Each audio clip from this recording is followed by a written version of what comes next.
We get a classic case of AEW versus TNA this week in the world of wrestling. And we also watched NXT begin a new era. It's all here on the Wrestling is Bullshit podcast. Let's get into it. At the time of this recording, it is Easter Sunday, April 5th. Happy Easter to all those who celebrate. Um, yeah, let's talk wrestling here. A lot of WWE developments taking place in lieu of WrestleMania this year. Monday Night Raw saw the Vision defeat the former World Tag Team Champions, the Usos, in a street fight. Fantastic match, really good fun. This match had the presence of IShow Speed at ringside and in storyline. Um, really fun. I don't always love seeing famous people on WWE the way that others do. Most of the time, I could care less for the Travis Scott stuff. I wasn't like against it, but I could care less. Jelly Roll, I could care less. I do like the Halliburton stuff that they do. Tyrese Halliburton, NBA All Star. But I just have to say, I more than enjoy seeing I Show Speed on Monday Night Raw. Do I watch much of I Show Speed when it comes to his streams? Personally, not really. Nothing against it. I just don't watch them. But this is a person that is able to operate as a celebrity within the WWE universe very well. I get a kick every appearance from I Show Speed. I just want to come out and say that. You know, yeah, celebrities on WWE, they kind of keep that coming and going more often than not, which ultimately means it's not that special. But I think I Show Speed on WWE programming is, in fact, something special. I enjoy it. He's always followed the lead of Logan Paul, somebody who, whether you like him or not, has a good track record as a celebrity in wrestling and does a great job adding to the product. I will say it.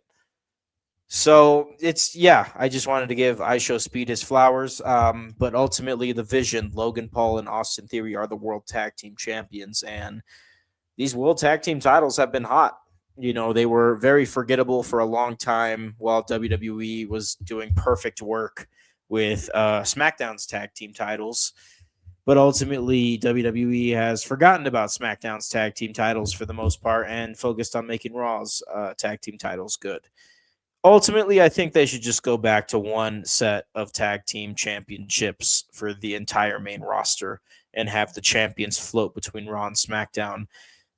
I really think that's a great idea, to be honest. With the tag team stuff, like, honestly, when WWE focuses and makes a tag team division either on Raw or SmackDown, but never both, when they do that, it gets really fun. And I would almost say if I would say this, like, if WWE had one tag team championship, that tag team championship being the one on Raw right now, I would consider their tag team division better than AEW's right now. And that's not a knock on AEW's tag team division at all. Their tag team division is fantastic. I just think WWE, when they focus on tag team wrestling, does a great job.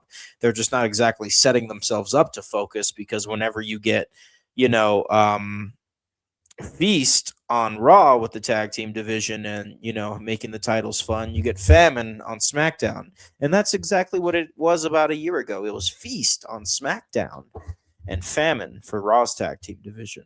So I just don't think that's necessary. I think that takes away a lot from their, overall bird's eye view credibility of the current landscape of tag team wrestling in WWE. Anywho, it was good to see the Vision win these belts. These belts have been fun to watch on Monday nights, and yeah. What happened on SmackDown, unfortunately, was not as fun.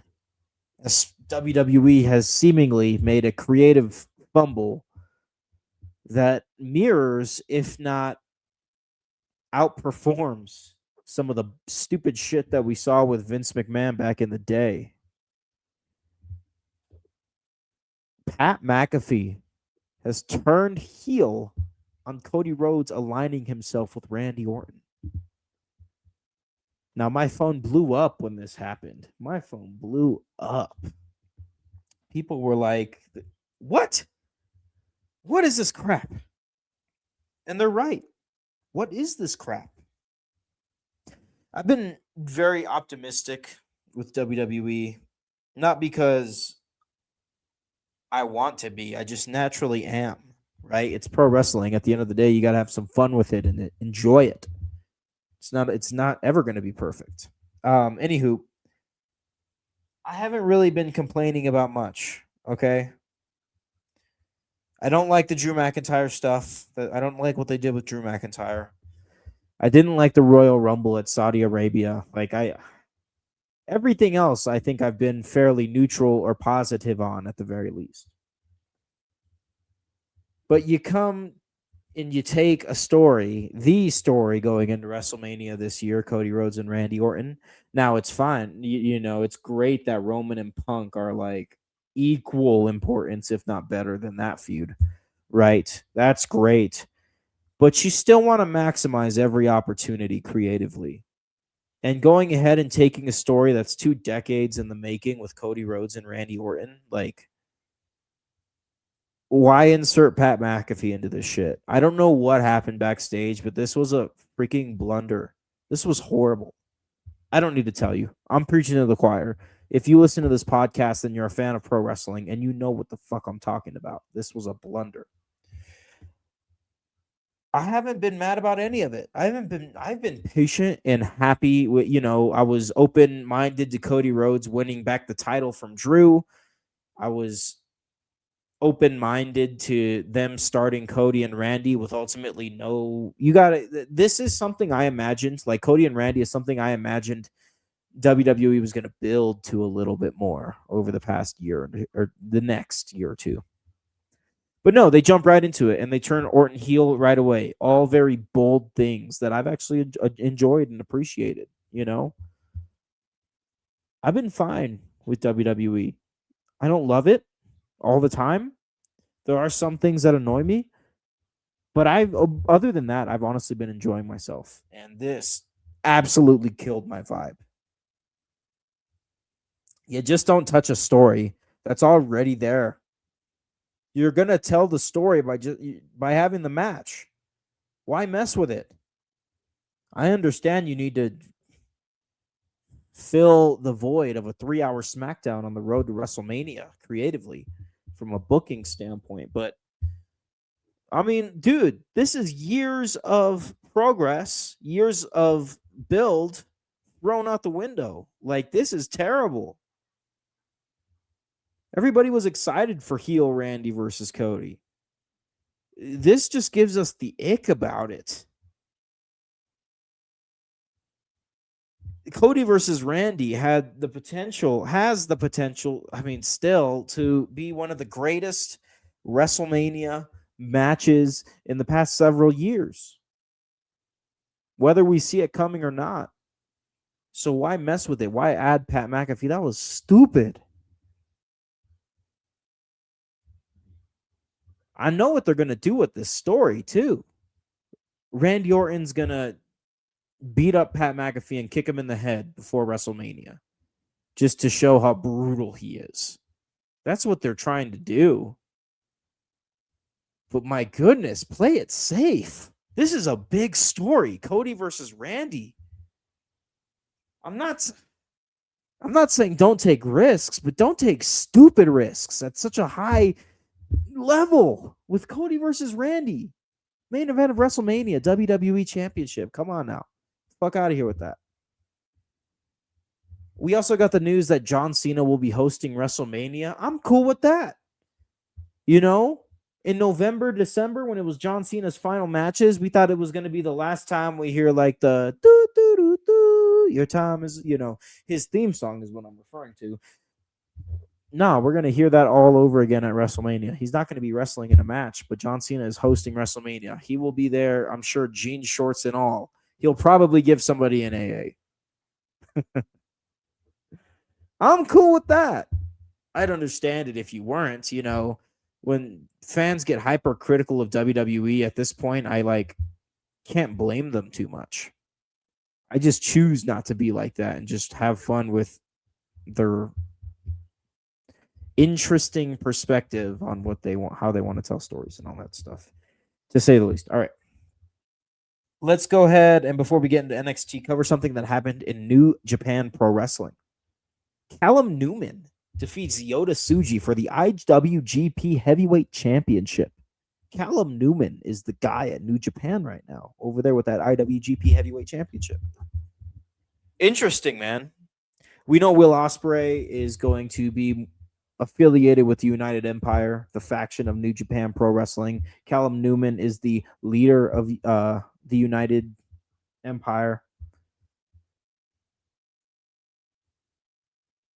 It's interesting to see them be so bold and have Callum Newman be the guy that they put the title on.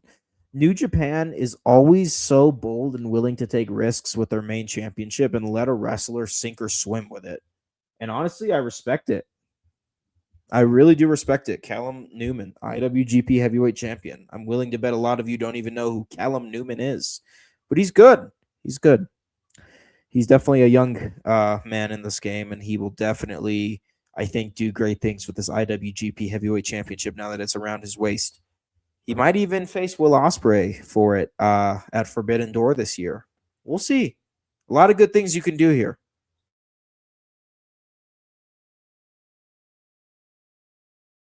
Time to get into NXT now. NXT started a new era, right? Because NXT is no longer having their premium live events on Peacock. It is on YouTube. Like AAA, if you're not watching NXT weekly and you want to watch an NXT premium live event, you will be able to access it on YouTube. And this is great for NXT. This is fantastic, right? As a premium live event on Peacock when I watch NXT, I feel underwhelmed. As a premium live event off of YouTube when I watch NXT, with the accessibility of the people, I think it's a great show. That sounds silly. Hear me out. I think NXT is taking a step in the right direction by understanding that it's not the punk rock NXT that it was in 2015. And it doesn't need to be that. If NXT is going to be a warehouse show, then NXT is going to be a very freaking good warehouse show. Because NXT doesn't really care about the state of its product right now. What NXT cares about more than anything, which is actually really good, is developing these stars. And I think sometimes at the expense of the show, we get champions that are championed for way too long. We get, weird pivots in a story.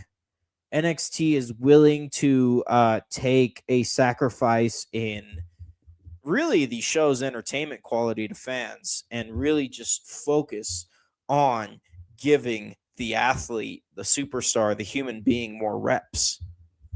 And I respect that a lot, right? It's not like NXT is in a golden era where everything is cooler than the main roster. No, NXT is not like that anymore. NXT's fine. I'm not saying it's bad. I'm just saying they're embracing what they need to be, which is just a diamond mine for future WWE superstars, not the cool punk rock alternative to the main roster, but truly the facilitator to success on said main roster. And I think, just creating an accessibility for your big shows on YouTube like this is fantastic. I don't love a lot of things that TKO incorporates into WWE, but I think being able to watch NXT premium live events on YouTube is great, right? That starts a new era. That's really what it is. It's the YouTube premium live event era for NXT. And that means that you're going to be able to watch it from anywhere, whenever it's on, and it's going to defy expectations, right? We get 2 new champions at NXT Stand and Deliver. I also want to mention that Stand and Deliver is usually a premium live event that takes place the hours before WrestleMania Saturday, on a Saturday morning of WrestleMania weekend. Now we see it taking place weeks before WrestleMania itself. It almost gets its own time to shine. It's It gets its own weekend. And I think that's important. It was cool to turn NXT on a Saturday morning on WrestleMania Saturday, knowing that it's WrestleMania day and you get to wake up with wrestling in the morning. That was really fun. But I think it was at the expense of people remembering NXT, right? NXT kind of getting its own weekend and getting its own time is very much in line with where it should be, right? It should no longer be second fiddle to the main roster, but kind of just its own thing over there in the corner. That's a good time. And I can see it making those moves, which is cool. Anywho, our two new faces of this new era of NXT are Tony D'Angelo and Lola Vice, two superstars that we've been waiting years and years to see hold that NXT championship, or NXT Women's Championship in the case of Lola Vice. And here we go. Here we go with a new era, giving Tony D'Angelo the floor and giving Lola Vice the floor. Very exciting stuff. These are two superstars that NXT has invested a lot of years into. Slowly developing and perfecting and just getting there. And here we are. We're there. It took a while. NXT sometimes has, times of the year where it feels very repetitive and mundane, but when it gets there, it's a good moment. And I'm excited for this new era of NXT. I'm excited to see what Tony D'Angelo does. I'm excited to see Lola Vice be the NXT Women's Champion, because both divisions are great. I would even say the women's division for that NXT Women's Championship is greater than the men's division for the NXT Championship. That's a fair thing to say. They're both fantastic, though. There's not even a need to compare. But I'm excited for what is in store for NXT, and I enjoyed this stand and deliver show. And now it's time to get into the upcoming week in the world of professional wrestling, starting with the watch list. Got 3 shows on the watch list here, and on this very watch list is where we are going to see AEW go head-to-head with TNA. I shouldn't say head-to-head, but face off against TNA. And I'm going to explain to you why I consider this a face-off and what I think about it. But before I get to that, let's go over AEW Dynamite, which will see Willow Nightingale versus Queen Aminata for the TBS Championship. That is what is on our watch list, and the next 2 shows are pay-per-views on the watch list. One of them is on Saturday. One of them is on Sunday. This upcoming Saturday, we have TNA Rebellion. And this upcoming Sunday, we have AEW Dynasty. Now, asking the wrestling fan to pay for 2 pay-per-views in one weekend is kind of a lot. And that is why I say, if you are a wrestling fan that enjoys all of it and just kind of follows their heart on which product is giving them the most joy, entertainment, then you're at a crossroads on whether or not you're going to buy the TNA Rebellion pay-per-view or the AEW Dynasty pay-per-view this upcoming weekend. Now, I think a lot of you are with me and are probably leaning towards AEW Dynasty, right? But honestly, TNA has set themselves up with a really good card for this Rebellion pay-per-view, and they need a win. TNA Rebellion will see Leon Slater versus Cedric Alexander for the X Division Championship, Trey Miguel versus Mustafa Ali for the TNA International Championship, the Hardys versus The System for the TNA World Tag Team Championship, Ariana Grace versus Lei Ying Lee for the Knockouts World Championship, and Mike Santana versus Eddie Edwards for the TNA World Championship.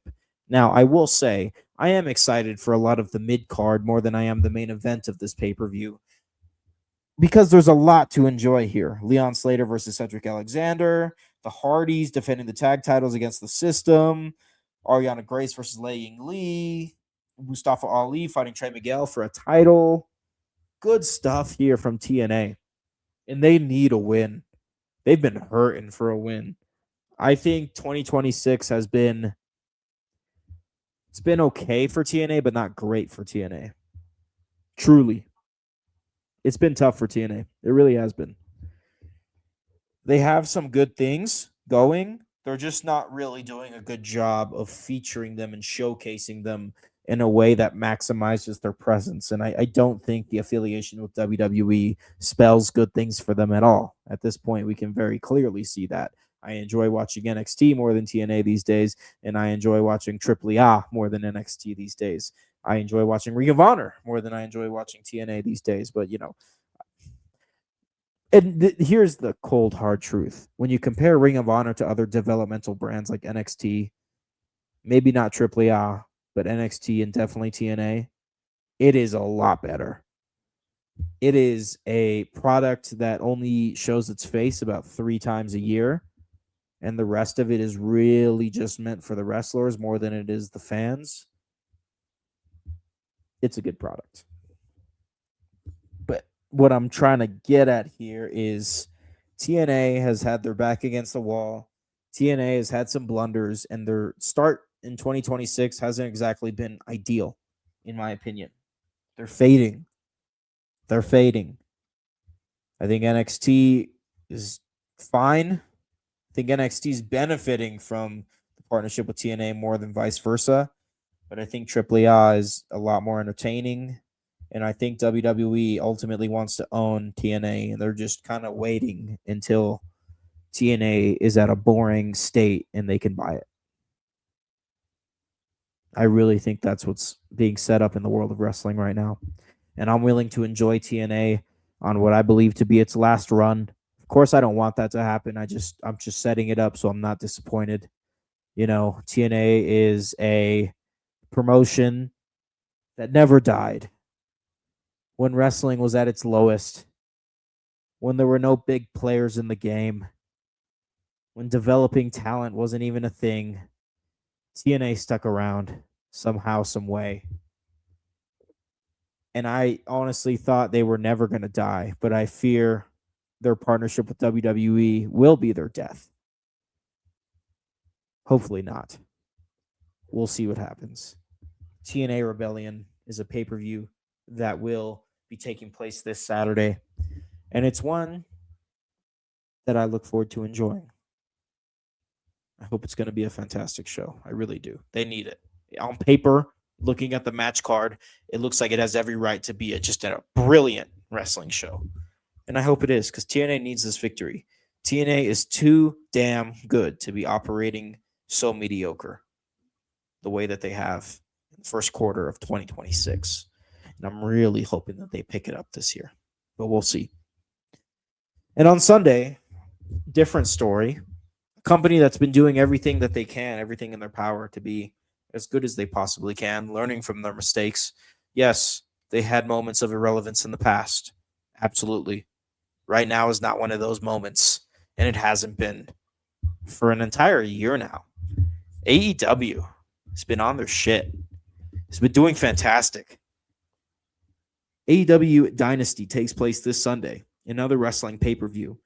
And so far, we only have 4 matches announced. We have Tekla versus Jamie Hayter for the AEW Women's World Championship. Jon Moxley versus Will Ospreay for the Continental Championship. FTR versus Cajun Cope, Edge and Christian, for the AEW World Tag Team Championship. And closing out the show in the main event, MJF will defend the AEW World Championship against Kenny Omega. Incredible. Incredible. AEW, the spirit of pro wrestling lies in AEW right now. All right? WWE is still very enjoyable. I love it. They're not perfect.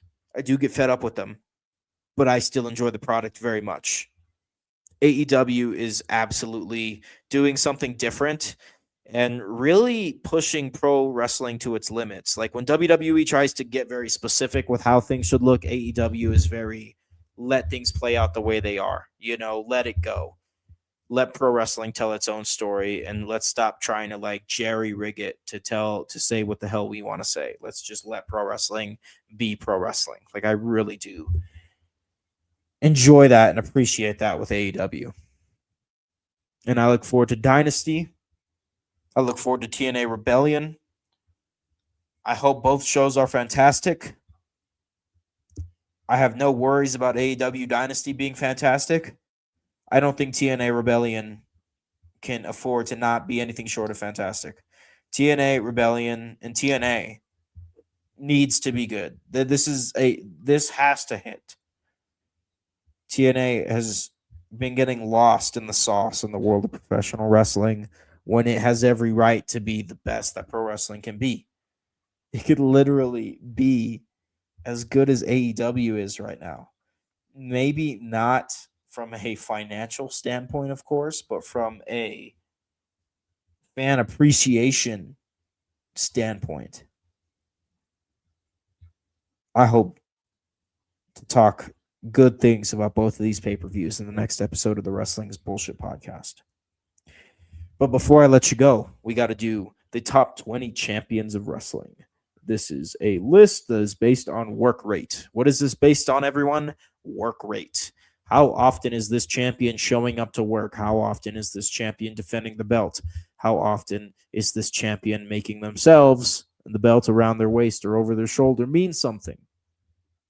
This really is meant to give flowers to all the underdogs and underrated wrestlers out there. We talk about the Cody Rhodes. We talk about the Drew McIntyre, CM Punk. We talk about all those guys. This is really meant to give the flowers to the ones that are busting their ass right now, and nobody even sees them as much as they see the mainstream scene of wrestling. All right, let's get into it. Before we get into the top 20, let's get into our honorable mentions. These are champions that are doing a great job, just didn't quite make the top 20. We got the Elegance brand, the Knockouts World Tag Team Champions, Elio LaFleur, WWE Speed Champion, Bishamon and Bolton Oleg, never openweight six-man tag team champions of New Japan Pro Wrestling, Deonna Purrazzo, Ring of Honor Women's Pure Champion, IWGP Junior Heavyweight Tag Team Champions, Unbound Company, AEW International Champion Kazuchika Okada, AAA World Tag Team Champions Pagano and Psycho Clown, Trey Miguel, TNA International Champion, Mike Santana, TNA World Champion, AJ Lee, Women's Intercontinental Champion, Lee Moriarty, Ring of Honor Pure Champion, Mystico, Bandito, Ring of Honor World Champion, Jade Cargill, WWE Women's Champion, Mystico. I already said Mystico. Oops. Leon Slater, TNA X Division Champion, Laney Luck, WWE ID Women's Champion, and Athena, Ring of Honor Women's World Champion. A lot of really good champions in wrestling. Now let's get into the top 20. At number 20, we have Kyle Fletcher, TNT Champion. I've said enough good things about him. He's been a cornerstone of the entire pro wrestling scene for years with the TNT Championship, it feels at this point, and he finds himself at number 20. At number 19 is a new face on the block in the AEW Women's Division who hasn't taken long to win the AEW Women's World Championship, and that is Tekla, the Toxic Spider. Number 18, we have the Women's World Champion Stephanie Vaquer. Number 17, we have FTR, the AEW World Tag Team Champions. Number 16, we have the NXT Tag Team Champions, the Vanity Project, who might be impressive. All right. You may not think much of them now, but they're already having an impressive championship reign. Number 15, we have the Women's North American Champion, Tatum Paxley. Number 14, we have the New Japan Pro Wrestling World Television Champion, Konosuke Takeshita. Number 13, we have the Continental Champion of AEW. We have Jon Moxley. Number 12, we have the North American Champion, Miles Bourne of NXT. And then number 11, we have the Intercontinental Champion, Penta, El Cero Miedo. Awesome list. Just, you think about the names that I've said from number 20 to number 11, and you're just like, dude, they're just as good as the top 10. They're just as good as the top 10. No, like, seriously, I've been making this list for, coming up on probably a year now. And it wasn't always the case that number 20 to 11 was just as good as the top 10 is. Like, we have experienced veterans being good champions. We have newer wrestlers, younger wrestlers being fantastic champions. we're in a good state. We're so spoiled rotten as pro wrestling fans, it's not even funny. It's really just a testament to the state of things. The state of things. At number 10, we have the WWE Tag Team Champions Damian Priest and R-Truth. New champions that have shown that they just want to have fun and make things entertaining, and I'm going to champion it here. You show up to work, you defend the titles, good on you. Number 9, we have the Ring of Honor Women's World Television Champion, Red Velvet, somebody who's been fantastic, who's been basically the face of Ring of Honor for the past few months. And then number 8, we have Divine Dominion, the AEW Women's World Tag Team Champions. They're really just getting started. They could be top 5 at some point. Number 7, we have the Women's Tag Team Champions of WWE, Nia Jax and Lash Legend, who are doing a good job, right? Doing a solid job. Number 6, we have Ariana Grace, the Knockouts World Champion. Fantastic work here. Number 5, we get into the top 5 here. I really do think that these 5 champions are something special right now. Number 5 is the TBS champion, Willow Nightingale. We'll see her on AEW Dynamite this upcoming week. Number 4 is Jet Speed and Mystico, the AEW World Trios champions. Fantastic work. Whether you appreciate them or not, Jet Speed and Mystico as a trio make some of the most entertaining matches ever in pro wrestling right now, consistently on weekly television. Not every week, but on weekly television. And then we get to the podium here. Number 3 in the top 20 champions of wrestling is the United States champion, Sami Zayn. Number 2 is the World Heavyweight Champion, CM Punk. And number 1 is the AEW World Champion, MJF. 3 solid champions in wrestling right now. We are in a good place with wrestling. It feels really challenging to say that or believe that when you have blunders like the Pat McAfee thing happening on SmackDown, when you have WWE being bold in their choices of how they want to tell stories under their new ownership, under TKO perspective, it almost feels and makes us feel like the glory days are behind us. But I don't think so. I think they're ahead of us. I think we're just getting started. I think the state of wrestling right now is very much establishing the norm. I'm not talking about fans. I'm not talking about the fans not appreciating any of it. I'm just saying, like, when I sit down and when I watch the show and I watch something that I've been watching for decades at this point and see it in a good place, very casually, acting like it's been there before,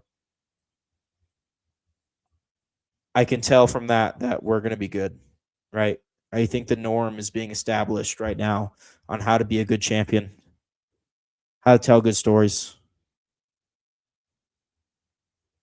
what a high level promotion should do, what a high level promotion shouldn't do, how to keep fans invested, how to give everyone their limelight, and how to keep pro wrestling going. This is an art form that could be dead with the advancement of social media through technology. But it didn't die. It evolved. It definitely made some mistakes. These promotions, they have made some mistakes. WWE, AEW, TNA, New Japan, all of them, AAA, CMLL, all of them have made big mistakes over the past decade and a half, maybe, trying to evolve with the times. But the year is 2026, and I think these promotions have learned from their mistakes, or in the case of WWE Creative, will learn from their mistakes. We're in a good place. There's too many players in the game for these promotions to get lazy. They're not going to get lazy because they know the second they get lazy, there's another show that's going to keep the fans intrigued. it's going to be a good time. WrestleMania is going to be fun. AEW Dynasty is going to be fun. I'm hoping for TNA to get a huge win right here.